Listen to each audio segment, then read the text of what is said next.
ఓం నమః శివాయ. ఓం నమో నారాయణాయ. ఓం శ్రీ స్వర్ణాకర్షణ కాల భైరవాయ నమో నమః. ఓం శ్రీ నరదృష్టి నివారణ కాల భైరవాయ నమో నమః. ఓం కాళకాలాయ విద్మహే కాళాతీతాయ ధీమహి తన్నో శ్రీ స్వర్ణాకర్షణ కాలభైరవ ప్రచోదయాతు. మా ఛానల్కి స్వాగతం. చూస్తున్న వీక్షకులకు ప్రేక్షకులకు ప్రియ కాళభైరవ భగవద్బంధులకి స్వాగతం పలుకుతూ మమ్మల్ని ఎంతగానో ఆదరిస్తూ ఉండబడినటువంటి ప్రియ సోదర సోదరీమణులకు అందరికీ సనాతన హిందూ ధర్మ పరిరక్షకులకు సంరక్షకులకు జ్యోతిష అభిమానులకు స్వాగతం పలుకుతూ నూతన ఆంగ్ల సంవత్సరం ప్రారంభం అయిన తర్వాత జనవరి నెలలో ద్వితీయార్థంలో అనగా 16వ తారీఖు నుండి 1/2024 31/1/2024 వరకు పుట్టినటువంటి వారందరికీ కూడా ముందస్తుగా జన్మదిన శుభాకాంక్షలు. గతంలో వివాహం చేసుకున్న వారికి వివాహ వార్షికోత్సవ శుభాకాంక్షలు. ఆ యొక్క నరదృష్టి నివారణ కాళభైరవ స్వామి యొక్క ఆశీస్సులు అందరిపైన ఉండాలని, ఒక్కొక్క మాసంలో ఒక్కొక్క కాళభైరవుడు ఉంటాడు కనుక ఈ యొక్క పుష్యమాసంలో శుక్లపక్ష అష్టమి పూర్ణిమ సందర్భంగా శ్రీ క్షేత్రపాలక కాళభైరవ స్వామి వారి యొక్క ఆశీస్సులు అందరినీ చల్లగా చూడాలని, ఎవరైతే ఏ వృత్తులైతే చేస్తున్నారో విద్య, ఉద్యోగ, వ్యాపార, వ్యవసాయ, రాజకీయ, సేవా రంగాల్లో ఉండబడినటువంటి వారందరికీ కూడా సకల అష్టకష్టాలు తొలగిపోయి అష్ట ఐశ్వర్యాలను ప్రసాదించాలని శ్రీ క్షేత్రపాలక కాళభైరవ స్వామివారిని, అందరిపైన నరదృష్టి నివారణ కలగాలని నరదృష్టి నివారణ కాళభైరవ స్వామివారిని వేడుకుందాం. ద్వాదశ రాశుల్లో గ్రహ గమనాలు ఒకసారి వీక్షింపచేద్దాం. మేషరాశిలో గురు సంచార స్థితి, కన్యరాశిలో కేతు సంచార స్థితి, వృశ్చిక రాశిలో శుక్ర సంచార స్థితి, ధనస్సు రాశిలో కుజుడు మరియు బుధ సంచార స్థితి, మకర రాశిలో ఏడాది తర్వాత రవి సంచార స్థితి, కుంభరాశిలో శనేశ్వర స్వామివారు స్వక్షేత్ర సంచార స్థితి, మీనరాశిలో రాహు సంచార స్థితితో ద్వాదశ రాశుల్లో గ్రహ గమనాలు ఈ విధంగా ఉన్నాయి. 19వ తారీఖున శుక్ర భగవానుడు ధనుసు రాశిలోకి సంచార స్థితి ఈ విధంగా ఉంది.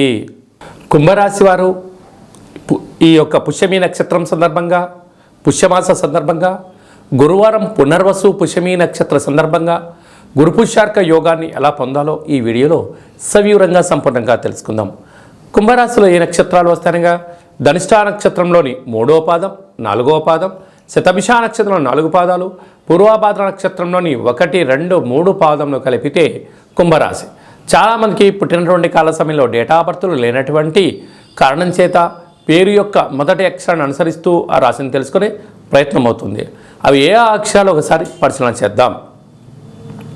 గు, గే, గో, సా, సి, సు, సే, సో, ద అక్షరాల వారందరూ కుంభరాశి జాతకులే. కుంభరాశి యొక్క అధిపతి శనేశ్వర స్వామివారు. వీరికి ఒకవైపు ఏళ్లనాటి శని మధ్యమ సంచార స్థితి జరగడం, రాశిలోని శని సంచార స్థితి ఉండడం, ఈ యొక్క పుష్యమాసము పుష్యమీ నక్షత్రాధిపతి శని అవ్వడం, గురువారం రోజు రావడం వలన శ్వేతార్క వరసిద్ధి గణపతి స్వామివారిని భూమిలో నుంచి పెకలింపచేసి ఇంట్లో పెట్టుకోవడం వలన అద్భుత యోగం వీరు సొంతమవుతుంది. అలాగనే ఈ యొక్క పుష్యమాసంలో ఈ యొక్క శ్వేతార్కం అనగా తెల్ల జిల్లెడి యొక్క వృక్షము. అలా కుదరలేదు, ఒక తెలుపు రంగు క్లాతులో బియ్యాన్ని, పసుపు రంగు క్లాతులో శనగపప్పును, నీలం రంగు క్లాతులో తెల్లటి నువ్వులను మీ మనసులో ఉన్న కోరికను రాసి తెల్ల జిల్లెడి వృక్షానికి ముడుపు కట్టడం వలన మీ శని యొక్క ప్రభావము, మీ కర్మలు తొలగిపోతాయని చెప్పి గమనించాలి. అలా కుదరలేదు, బ్రాహ్మణుడికి దానం ఇవ్వండి. అది కూడా కుదరలేదు, నవగ్రహ దేవతలకు ధాన్యంతో అర్చన చేయండి. అది కూడా కుదరలేదు, మహాదేవుడికి రుద్రాభిషేకం చేసుకొని ఈ ధాన్యాన్ని తీసుకొని వెళ్ళి పక్షులకు కానీ గోమాతలకు సమర్పించినట్లయితే గురు పుష్యార్క యోగం అదృష్టం మీ సొంతమవుతుందని చెప్పి గమనించాలి. వీరికి ఒకవైపు ఏలనాటి శని యొక్క ప్రభావము, ధనస్థానంలో రాహువు, తృతీయంలో గురువు, అష్టమంలో కేతువు, రాజ్యంలో శుక్రుడు, లాభంలో కుజుడు బుధ సంచార స్థితి, వ్యయంలో రవి సంచార స్థితి ఉండడం వలన మీ జన్మ నక్షత్రం రోజున అష్టమి పూర్ణిమ తిథి యందున దూరావాయు జల ప్రయాణాలు పెట్టుకోవద్దు.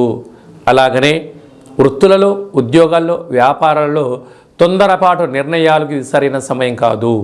ఓపిక, పట్టుదల, సహనం, నేర్పు, ఆధ్యాత్మిక చింతన ఉండగలిగినట్లయితే సమస్యలు మటుమాయమైపోయి అదృష్టం మీ సొంతం కాబోతుందని చెప్పి గమనించాలి.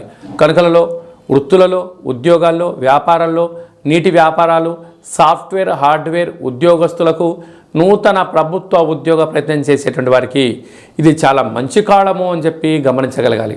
అలాగనే గృహ భవన నిర్మాణ కార్యక్రమాలకు, వ్యవసాయ సోదరీమణులకు, స్వయం వృత్తుల వారికి, సేవా రంగాల వారికి, అలాగనే మనోధైర్యంగా మీరు ధర్మబద్ధమైన కార్యక్రమాలని మీరు ఎప్పుడైతే ఆచరింపజేయగలరో మీకు, మీ కుటుంబాలకు ఉన్నతమైన జీవితం మీ సొంతం అవుతుందని చెప్పి గమనించాలి. 2024 సంవత్సరంలో జనవరి నెలలో ద్వితీయార్థం అనగా 16వ తారీఖు నుండి 31వ తారీఖు వరకు ముఖ్యమైనటువంటి పండుగల గురించి క్లుప్తంగా, సవివరంగా, సంపూర్ణంగా తెలుసుకుందాం.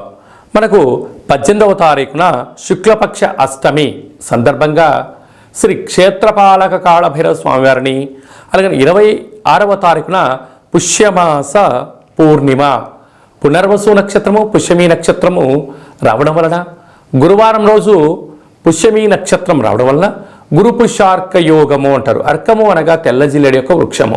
కనుక ఆంగ్ల సంవత్సరంలో ప్రారంభ దశలో ద్వితీయార్థంలో ఉన్నాం కనుక మనమందరము కూడా తెల్ల జిల్లేడు వినాయకుడు దగ్గర, శ్వేతార్క గణపతి స్వామి దగ్గర దీపాన్ని వెలిగించడం వలన ఈ సంవత్సరం అంతా కూడా సకల అష్ట కష్టాలు తొలగిపోతాయని చెప్పి గమనించాలి.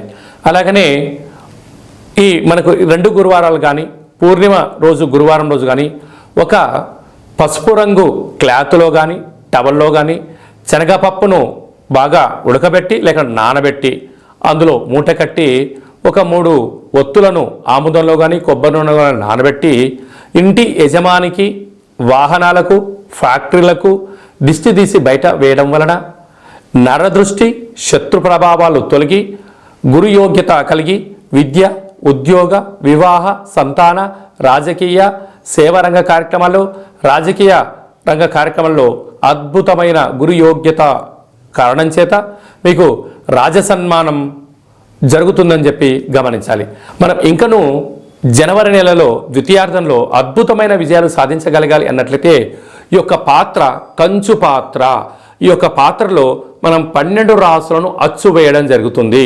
ఈ యొక్క పాత్రను మనం రోజు ఇంట్లో ఉదయం పూజ చేసిన తర్వాత లేకపోతే సాయంత్రం పూట దీపం, అగరబత్తులు వెలిగించిన తర్వాత ఈ పాత్రను ఇలా ఎడమ చేతిలో పట్టుకొని కుడి చేతిలో ఈ యొక్క కర్ర సహాయం తీసుకొని మనసులో మీరు 3 సార్లు ఓం కాలభైరవాయ నమః, లేకపోతే ఓం నరదృష్టి నివారణ కాలభైరవాయ నమః, అనగా నరుడు యొక్క దృష్టికి నల్లటి నాపర ఎలా బద్దలైపోతుంటుందో దృష్టి దోషం కారణం చేత విద్యార్థులు చదువులో రాణించలేకపోవడం, అనారోగ్యం దరిచేయడం, నిద్రలేని రాత్రులు గడపడం, ఉద్యోగంలో సక్సెస్ లేకపోవడం, వ్యాపారంలో జన ఆకర్షణ లేకపోవడం, సంపాదించిన ధనము నిల్వ ఉండకపోవడం, పోలీస్ స్టేషన్లు, కోర్టు, గొడవలు, అనేక రకాల సతమతయ్యే పరిస్థితి ఉంటుంది.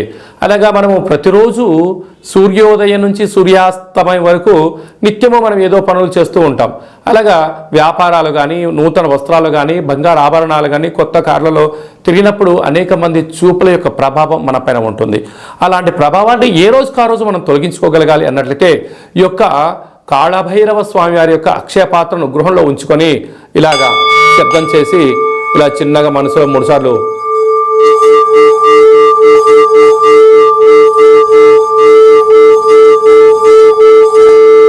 అలాగా ఓం నరదృష్టి నివారణ కాళభైరవాయ నమః అనేటువంటి మంత్రాన్ని 12 సార్లు ఉచ్చరింపజేయడం వల్ల ఈ యొక్క శబ్ద తరంగాల వలన మానవుని శరీరంలో ఉండబడినటువంటి మూలాధార, స్వధిష్టాన, మణిపూర్వక, విశుద్ధ, అనహత, ఆజ్ఞ చక్రాలు వికసింపచేసి దురదృష్టము దూరమైపోయి అదృష్టం మనకు కలుగుతుంది. అందుకే అపాయంలో గొడుగులాగా, అష్టైశ్వర్యాలలో మనకు అంబారీ వాహనంలాగా కాళభైరవ స్వామికి ఆశీస్సులు ఉంటాయని చెప్పి గమనించాలి.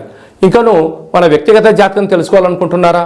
మీ యొక్క పేరు, పుట్టినటువంటి తేదీ, నెల, సంవత్సరం, సమయం రాసి మీరు వాట్సాప్లో పంపించగలిగినట్లయితే 100 సంవత్సరాల జాతకాన్ని రాసి పంపించి మీరు పుట్టినప్పుడు గ్రహ గమనాలు ఎలా ఉన్నాయి, ప్రస్తుతం ఎలా ఉండబోతున్నాయి, రాబోయే కాలంలో ఎలా ఉండబోతున్నాయో మీకు సవివరంగా సంపూర్ణంగా తెలియజేయడం జరుగుతుంది.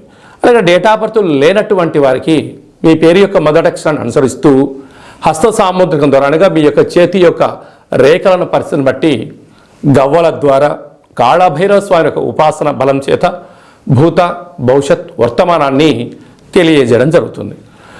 అలాగనే మీ యొక్క అబ్బాయి కానీ అమ్మాయి కానీ పుట్టినప్పుడు చిన్నపిల్లలకు ఆధ్యాత్మికమైనటువంటి పేర్లు ఎలా పెట్టాలి, న్యూమరాలజీ ప్రకారంగా ఎలా పేరు పెట్టుకోవాలో మన యొక్క దేవాలయంలో మీకు సవివరంగా సంపూర్ణంగా తెలియజేయడం జరుగుతుంది. అలాగా మీ అబ్బాయి కానీ అమ్మాయి కానీ వివాహం కావడం లేదా అయినటువంటి అవ్వడానికి ఎందుకు ఇలా ఆటంకాలు జరుగుతూ ఉంటుంది, అలాగా అమ్మాయి యొక్క జాతకంలో కానీ అబ్బాయి యొక్క జాతకంలో ఎలాంటి దోషాలు ఉన్నాయి, ఆ యొక్క అబ్బాయి అమ్మాయి యొక్క జాతకంలో వివాహానికి సంబంధించినటువంటి గణాలు గుణాలు సవివరంగా తెలియజేయడం జరుగుతుంది. అలాగే వివాహమైన దంపతులు తరచుగా గొడవ పడడం, అనేక రకాలుగా ఇబ్బంది పడడం, పోలీస్ స్టేషన్లో కోర్టు అని విడాకులు తీసుకునే పరిస్థితి ఉంటుంది. అలా కాకుండా ఈ కింది నెంబర్ మీరు సంప్రదించి అపాయింట్మెంట్ తీసుకొని సంప్రదించగలిగినట్లయితే మీ యొక్క పేర్లలో స్వల్పమైన మార్పులు వచ్చేసి శ్రీ పార్వతీ పరమేశ్వరుల యొక్క ఆశీస్సుల చేత మీరు సంపూర్ణంగా జీవన విధానాన్ని సవ్యంగా సాగడానికి అద్భుతమైన సలహాలు సూచనలు మీకు ఇవ్వడం జరుగుతుంటుంది. అలాగనే చాలామందికి కాళభైరవ మంత్ర ఉపదేశం ఎలా చేయాలి, కాళభైరవ నామ జపాన్ని ఎలా చేయాలి, కలియుగ కాలంలో కాలాన్ని శాసింపజేసే శక్తి మనకి ఎలా ఉండగలగాలి, యంత్ర మంత్ర తంత్ర తాంత్రిక సాధన ఎలా చేయాలో మన యొక్క దేవాలయంలో చేయడం జరుగుతుంది. మన యొక్క దేవాలయంలో ప్రతి నెలలో 4 మంగళవారాలు, 4 శనివారాలు, శుద్ధాష్టమి, పూర్ణిమ, బహుళాష్టమి, అమావాస్య తిథుల యందున కూష్మాండ దీపాన్ని వెలిగింపచేయడం, కాళభైరవ స్వామికి విశేష అభిషేక కార్యక్రమాలు చేయడం, ఒక్కొక్క నెలలో ఒక్కొక్క కాళభైరవ స్వామి వారు ఉంటారు కనుక ఆ కాళభైరవ స్వామి వారికి హోమ కార్యక్రమాన్ని చేయించడం, అలాగనే మనకు ఏలనాటి శని ఉన్నా, అష్టమస్థాన శని ఉన్నా, అర్ధాశ్రమ శని ఉన్న గ్రహ సంచార స్థితిలో శని సంచార స్థితి, సూక్ష్మ సంచార స్థితి, నవగ్రహాల్లో రవి, చంద్ర, కుజ, బుధ, గురు, శుక్ర, రాహుకేతు సంచార స్థితిలో ఉన్నప్పుడు మనం అనేక రకాలుగా స్వల్పమైనటువంటి ఇబ్బందులు పడుతూ ఉంటాం. ఈ యొక్క ఇబ్బందులను సంచిత, ప్రారబ్ధ, ఆగమిక అనే కర్మలను మనము కాళభైరవ స్వామి యొక్క హోమాన్ని చేయించి మీకు నరదృష్టిని తీయించేసి ఈ యొక్క కర్మను ఈ యొక్క కాళభైరవ సాధకులకు భిక్షగా భోజనాన్ని ఏర్పాటు చేయడం వలన మన యొక్క కర్మను స్వామివారి దగ్గర ప్రసాద రూపంలో ఏర్పాటు చేయడం వలన మనము సంపూర్ణమైనటువంటి అష్ట కష్టాలకు స్వస్తి పలికి నూతన సువర్ణ అధ్యాయ జీవితానికి స్వాగతం పలకడానికి కాళభైరవ స్వామి యొక్క భిక్ష చాలా అద్భుతంగా ఉపయోగపడుతుందని చెప్పి గమనించాలి. కనుక మనమందరము కూడా కష్టాలను తొలగించుకుందాం, ఐశ్వర్యాలకు స్వాగతం పలుకుతాం. మనం ఏదైతే అనుకుంటున్నామో ఉన్నతమైనటువంటి విలువలతో కూడుకున్నటువంటి ఆరోగ్యంతో కూడుకున్నటువంటి జీవన విధానాన్ని మనం సొంతం చేసుకుందాం. కనుక కాళభైరవ స్వామి యొక్క ప్రసాదాన్ని దానం చేద్దాం, కర్మను దానం చేద్దాం, అదృష్టాన్ని స్వీకరించాలని చెప్పి ఎవరికి ఎలాంటి అష్ట కష్టాలు లేకుండా అందరికీ అష్టైశ్వర్య ప్రాప్తిని కలిగించాలని కోరుకుందాం. కనుక ఆసక్తి గలవారు ఈ కింద సంప్రదించి కాళభైరవ స్వామి యొక్క పూజా విధానంలో పాల్గొనండి. అందరికీ అష్టైశ్వర్యాలు ప్రసాదించాలని నరదృష్టి నివారణ కాళభైరవ స్వామిని వేడుకుందాం. అందరిపైన స్వామి యొక్క ఆశీస్సులు ఉండాలని, చల్లని చూపు చూడాలని ఆశీర్వదించమని వేడుకుందాం. శతమానం భవతి శతాయు పురుష సతేంద్రియ ఆయుష్యేవేంద్రియే ప్రతిష్టతి ధనం ధాన్యం బహుపుత్రలాభం శత సంవత్సరం దీర్ఘమాయు సర్వే జనా సుఖినో భవంతు లోకా సమస్తా సుఖినో భవంతు. సర్వం శ్రీ నరదృష్టి నివారణ కాళభైరవ దేవతార్పణమస్తు. హరి ఓం. ఈ వీడియో మీకు నచ్చినట్టయితే లైక్ చేయండి, షేర్ చేయండి, మా ఛానల్ని సబ్స్క్రైబ్ చేసుకోండి. మేము చేస్తున్న వీడియోలో మీకు ముందస్తుగా నోటిఫికేషన్ రావాలన్నట్టయితే గంట సింబల్ ప్రెస్ చేయండి, ఆల్ అనే బటన్ తెలియచేయండి. ఎవరైనా మన క్షేమాన్ని కోరుకుంటున్న వాళ్ళైనా అంటే మనం ఎవరి క్షేమాన్ని గురించి ఆలోచన చేస్తున్నట్లయితే ఈ యొక్క ఆధ్యాత్మికమైనటువంటి భక్తి సమాచారాన్ని వాళ్ళకు తెలియచేయండి. కాళభైరవ స్వామి ఆశీస్సులు పొందండి.